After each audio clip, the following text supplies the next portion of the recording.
अस्सलामुअलैकुम, welcome back to code उड़ेसी। ये हमारी HTML CSS की बिगिनर सीरीज है जहां हम बिल्कुल बेसिक लेवल से वेब डेवलपमेंट सीख रहे हैं, बिल्कुल जीरो लेवल से। अगर आप बिल्कुल नए हो कोडिंग में तो डोंट वरी, ये सीरीज बिल्कुल आपके लिए है, परफेक्ट। हर चीज स्टेप बाय स्टेप समझेंगे और इजी तरीके से हर चीज को डिटेल में देखेंगे। तो स्टार्ट करते हैं। सबसे पहले देखो, हमारे पास जो है ना, HTML बेसिकली एक स्ट्रक्चर बनाता है। जैसे एक घर होता है जिसमें दीवारें होती हैं, दरवाजे होते हैं, खिड़कियां होती हैं, लेकिन पेंट नहीं होता, स्टाइलिंग नहीं होती, डिजाइन नहीं होता। ठीक है। अब एक वेबसाइट जिसमें हेडिंग्स हैं, पैराग्राफ्स हैं, इमेजेस हैं, लिंक्स हैं, लेकिन कोई डिजाइन नहीं है, कोई कलर नहीं है, बस वो ब्लैक एंड वाइट बिल्कुल स्ट्रक्चर सिर्फ बना हुआ है, तो वो वेबसाइट ऑब्वियसली बोरिंग लगती है, राइट।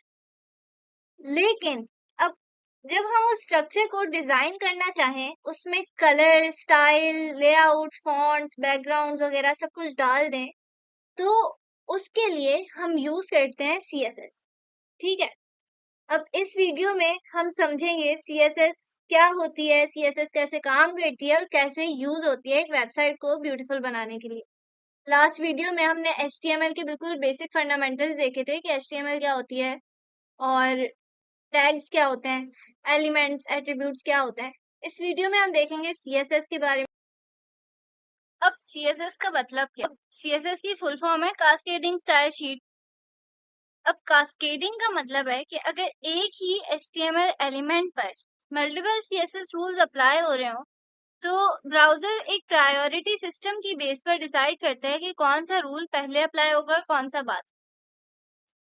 और इस प्रोसेस को कहते हैं कास्केडिंग। स्टाइल शीट का मतलब है कि एक फाइल होती है या एक ऐसा ब्लॉक जिसमें स्टाइलिंग रूल्स अप्लाई। ये रूल्स ब्राउजर को बताते हैं कि किस एलिमेंट को स्टाइल करना है, स्टाइलिंग में क्या करना है, कलर करना है, फॉन्ट साइज चेंज करना है, और फिर वैल्यू आती है कि कितना करना है और कौन सा, अगर कलर कर रहे हैं तो कौन सा कलर, राइट। तो इस तरह से CSS वर्क करती है। अब हमें ये तो समझ आ गया कि CSS क्यों यूज करते हैं, क्योंकि बिना CSS के HTML पेज प्लेन टेक्स्ट जैसा दिखेगा। CSS के जरिए हम पेज को रीडेबल, ब्यूटीफुल, अट्रैक्टिव और यूजर फ्रेंडली बनाते हैं। और ये हर रियल वेबसाइट में होता है। कोई भी प्रोफेशनल पेज बगैर CSS की कंप्लीट नहीं होता। तो CSS क्या है? CSS एक स्टाइलिंग लैंग्वेज है जो HTML एलिमेंट्स को डिजाइन करने के लिए यूज होती है। और HTML क्या है? वो एक स्ट्रक्चर बनाती है और CSS उस स्ट्रक्चर को स्टाइल देता है, विजुअल अपीयरेंस देता है, जैसे कलर, साइज, स्पेसिंग, लेआउट और अलाइनमेंट वगैरह। जैसे कि ये एक घर है, ये एक स्ट्रक्चर HTML बनाता है और उसकी स्टाइलिंग CSS से होती है। ये तो समझ आ गया कि CSS से स्टाइलिंग होती है, लेकिन होती कैसे है? उसके लिए हमारे पास एक सिंटैक्स होता है।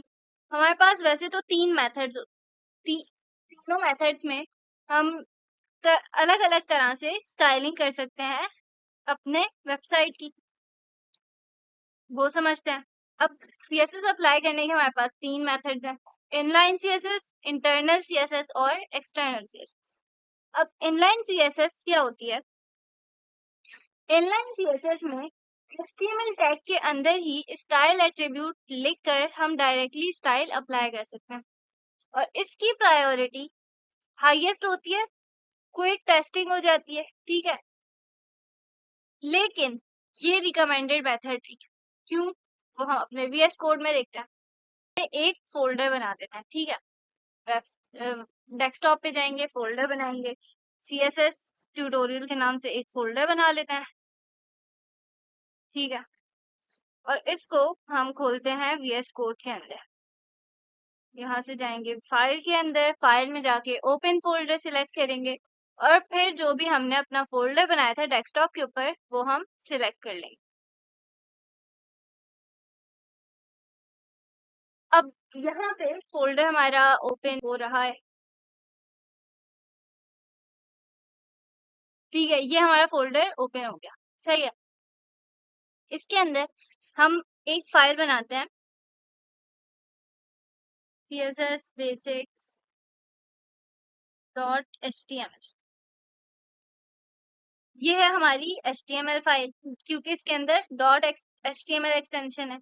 और हम जो है यहाँ पे अपना एक बेसिक स्ट्रक्चर जो HTML का होता है, Shift 1 प्रेस करके एंटर प्रेस करेंगे तो हमारा एक बेसिक स्ट्रक्चर आ जाएगा। ये हमने लास्ट वीडियो के अंदर डिस्कस किया था, बिल्कुल डिटेल के अंदर। इसका टाइटल चेंज कर लेते हैं, CSS बेसिक्स लिख देते हैं, ठीक है। अब यहाँ पे अगर हम कोई पैराग्राफ लिखें या हेडिंग लिखते हैं, ठीक है, कि इनलाइन CSS लिख लेते हैं, इनलाइन CSS, ठीक है। अभी इसको अगर हम रन करके देखें, वेब ब्राउजर सिलेक्ट करके और फिर रन करेंगे, तो यहाँ पे हमारे पास ये एक सिंपल सा एक हेडिंग शो हो गई, सही है। लेकिन हम चाह रहे हैं कि इसकी थोड़ी सी हम स्टाइलिंग करें। उसके लिए इनलाइन CSS अगर हम यूज करें, इनलाइन CSS में क्या होता है, इसी टैग के अंदर हम स्टाइल का एट्रीब्यूट यूज करेंगे, ठीक है, स्टाइल, ठीक है। और यहाँ पे हम अपना जो प्रॉपर्टी है कि जैसे अगर हमें करना है इसका कलर चेंज, ठीक है, तो यहाँ पे हम प्रॉपर्टी और फिर वैल्यू यहाँ पे लिखेंगे अगर जो भी हमें कलर करना है इस टेक्स्ट, ठीक है। तो यहाँ पे क्या हुआ, H1 टैग के अंदर, हेडिंग टैग के अंदर हमने क्या किया, एक एट्रीब्यूट यूज किया। हमने हेडिंग 1 को कर दिया कलर। इसको अब रन करके देखेंगे तो ये जो हेडिंग हमारी थी इसका कलर चेंज हो जाएगा, ये देखो। इस तरह से हम अपनी इनलाइन CSS कर। लेकिन ये रिकमेंडेड मेथड इसलिए नहीं है क्योंकि अगर हमारे पास यहाँ पे पूरा एक बहुत बड़ी सी वेबसाइट अगर हम बना रहे हैं तो हमारे पास तो बहुत ज्यादा ऑब्वियसली यहाँ पे प्रॉपर्टीज होंगी। ये तो सिर्फ एक प्रॉपर्टी है कलर, ठीक है। लेकिन अगर जो है मेरे पास एक बहुत ज्यादा चीजें हो और बहुत ज्यादा प्रॉपर्टीज हो, ठीक है, एक तो हमारे पास टैग्स बहुत ज्यादा हो, दूसरा हमारे पास प्रॉपर्टीज भी बहुत ज्यादा हो, तो हमारा कोड इतना कॉम्प्लेक्स हो जाएगा, कुछ समझ ही नहीं आएगा, ठीक है। इसके लिए हम यूज कर सकते हैं दूसरा मेथड, इनलाइन CSS तो नहीं रिकमेंडेड, देख लिया। इसके बाद हमारे पास दूसरा मेथड आता है इंटरनल CSS। वो वाला अब कैसे करते हैं, इंटरनल CSS जो है वो करके देखते हैं। इंटरनल CSS में हम क्या करते हैं, हेड के अंदर ही एक स्टाइल का टैग लगाते हैं और इस स्टाइल के टैग के अंदर जितनी भी जो हमें स्टाइलिंग करनी होती है, कि जैसे अगर मैं यहाँ पे लिखूं कोई पैराग्राफ, पैराग्राफ टैग लगाऊं, ठीक है, और यहाँ पे अगर मैं डमी टैग्स लिख दूं, लॉरेम लिख के मैं एंटर करूंगी, ठीक है, तो हमारे पास क्या होगा, एक डमी टैग्स प्रिंट होके आ जाता है, ठीक है। अब इसको रन करके देखते हैं। फिलहाल ये अभी क्या होगा, ये एक डमी टेक्स्ट प्रिंट होके आ गया, राइट, और ये एक बिल्कुल सिंपल सा डमी टेक्स्ट है, राइट। अगर मैं चाहूँ कि इसकी स्टाइलिंग करूँ, इसका कलर चेंज करूँ, तो यहाँ पे मैं स्टाइल टैग के अंदर लिखूंगी, सिलेक्ट करूंगी कि मुझे पैराग्राफ को सिलेक्ट करना है, ठीक है, और यहाँ पे मैं कर्ली ब्रैकेट्स लगा के प्रॉपर्टी लिखूंगी और वैल्यू लिखूंगी। प्रॉपर्टी क्या है कि मतलब मुझे क्या करना है स्टाइलिंग में, कि मतलब अगर मुझे कलर करना है तो यहाँ पे मैं लिख दूंगी कलर, सही है। कलर कर देते हैं यहाँ पे हम ये वाला, और ये क्या हुई, ये जो कलर मैंने सिलेक्ट किया ये हमारे पास होती है वैल्यू। ये प्रॉपर्टी है, ये वैल्यू है और ये सिलेक्टर है। सिलेक्टर्स की वीडियो मैं एक स्पेसिफिक अलग से बना दूंगी ताकि वो ज्यादा अच्छे से समझ आ जाए। हमारे पास डिफरेंट टाइप्स के सिलेक्टर्स होते हैं। इसको रन करके देखते हैं अब। तो हमारा ये जो टेक्स्ट है ये कलर हो गया। हाँ, ये दोनों मेथड्स इतने रिकमेंडेड नहीं है, इन दोनों को यूज करना इतना ज्यादा बेस्ट प्रैक्टिस नहीं है। अगर हम बना रहे हैं कि एक प्रोफेशनल वेबसाइट बना रहे हैं, उसके हमारे पास मल्टीपल वेब पेजेस होते हैं और उन वेब पेजेस के अंदर भी इतनी ज्यादा चीजें होती हैं, टेक्स्ट भी बहुत ज्यादा होंगे, हेडिंग्स, पैराग्राफ्स, हर चीज बहुत ज्यादा होगी। तो उसके लिए हमारा जो यहाँ से हमारा एक तो कोड बहुत बड़ा हो जाएगा।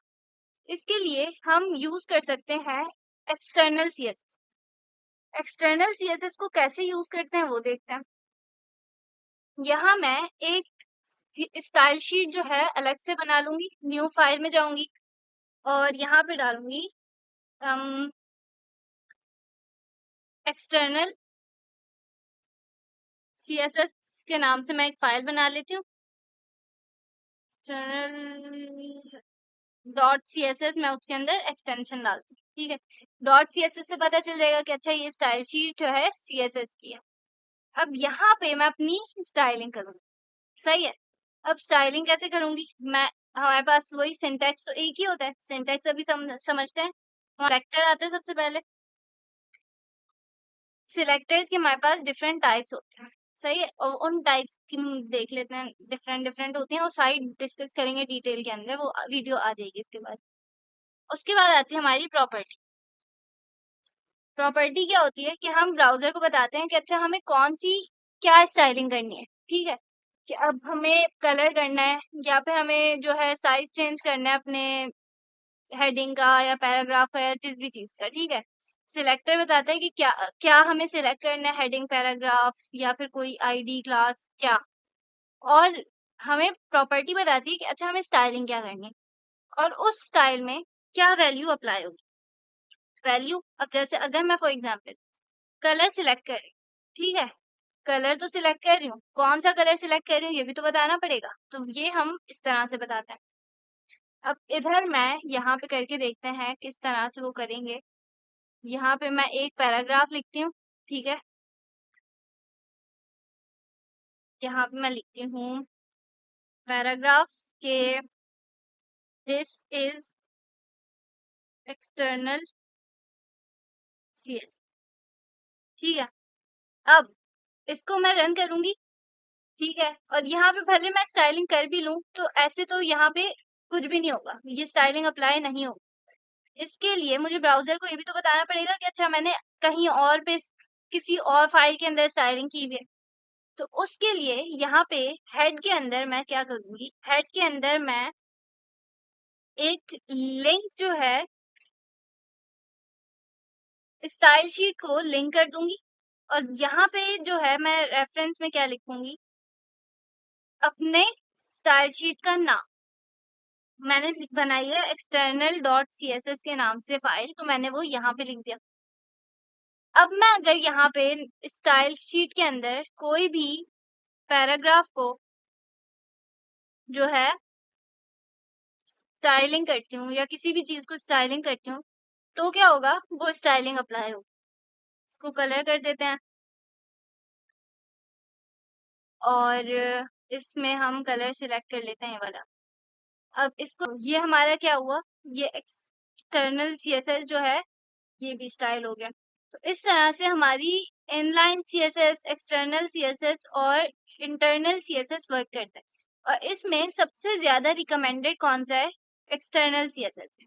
इनलाइन सीएसएस से क्या होता है कि हमारा कोड कॉम्प्लेक्स हो जाता है। अगर आप भी एक वेबसाइट बनाओ, ठीक है, और अगले ही दिन अपना कोड पढ़ो इनलाइन सीएसएस अगर आप सिर्फ यूज करो, आपको कोड नहीं समझ आएगा। क्यों? क्योंकि वो कोड काफी कॉम्प्लेक्स हो जाएगा और प्रोफेशनल वेबसाइट्स के अंदर काफी ज्यादा चीजें होती हैं। और उसी तरह से ये जो है हमारा है इंटरनल सीएसएस, उससे क्या होगा कि हमारे पास जो कोड है काफी लंबा हो जाएगा। और उसमें अगर सिर्फ एक वेब पेज हो और हम मल्टीपल पेजेस में काम कर रहे हो, मल्टीपल फाइल्स के अंदर काम कर रहे हो, तो उससे जो है हमारा स्टाइलिंग जो है वो दूसरी फाइल्स की कैसे अप्लाई करेंगे अगर हम इंटरनल सीएसएस कर रहे हैं, राइट। तो इसके लिए बेस्ट रिकमेंडेड मेथड होता है एक्सटर्नल सीएसएस। सिंटैक्स हमने समझा, हर चीज समझी। तो आई होप आपको ये वीडियो हेल्पफुल लगी होगी, आपको समझ आया होगा कि सीएसएस क्या होती है, एचटीएमएल और सीएसएस में क्या फर्क है, सिंटैक्स क्या होता है और कितनी टाइप्स होती हैं सीएसएस की और कौन सी बेस्ट प्रैक्टिस है सीएसएस को करने की। तो प्रैक्टिस करें और सब्सक्राइब नहीं किया तो सब्सक्राइब कर दें। अल्लाह हाफिज।